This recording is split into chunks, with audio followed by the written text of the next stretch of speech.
Hi everyone, this is Ben Dunnett from learnhowtoreadsheetmusic.com.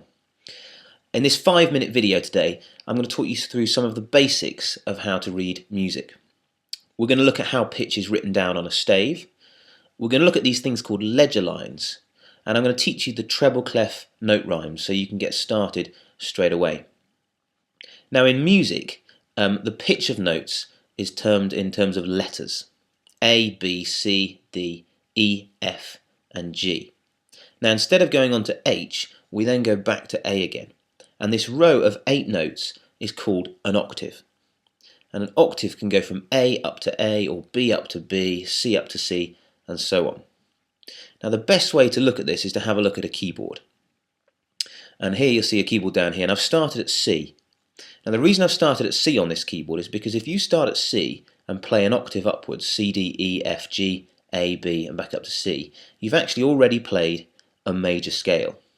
Now if you're new to the keyboard and you're thinking where on earth is C, look at the black notes and you'll see they're grouped in terms of 2 black notes followed by 3 black notes followed by 2 black notes followed by 3 black notes all the way up the keyboard.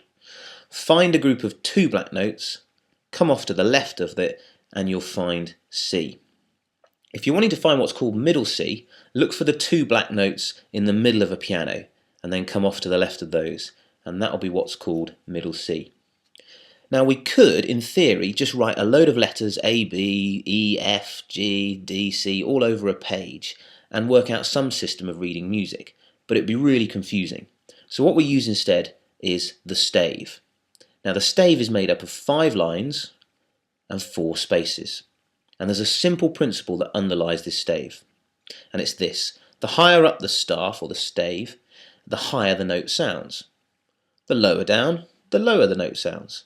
Simple really. So let's have a look at this example. This note here is higher than this note.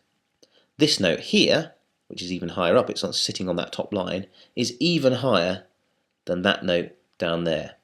So a simple principle: the higher up the stave, the higher the note sounds.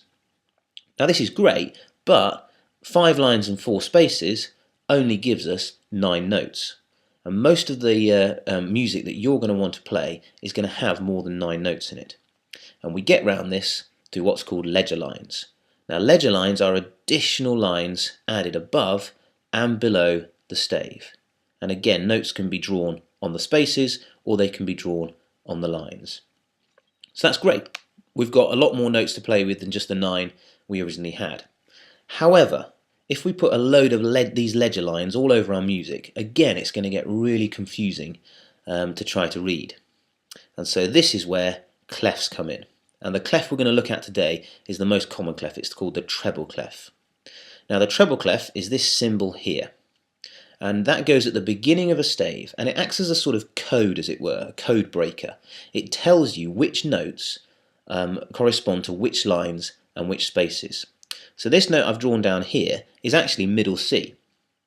And what that means is on that one little ledger line below the stave, it means all of those notes here above middle C can be put on the stave. We don't have to use ledger lines. So if we see this with a keyboard, here's our keyboard.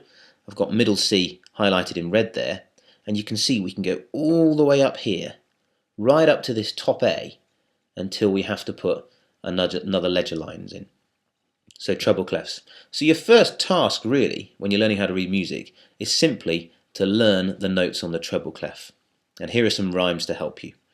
If you want to learn the lines, E, G, B, D, F, every good boy deserves food.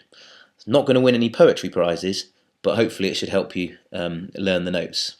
The treble clef spaces, actually that's easier to learn I find, because its face is in the space. So let's have a look at what we've learnt today. You now know how pitch is written down on a stave.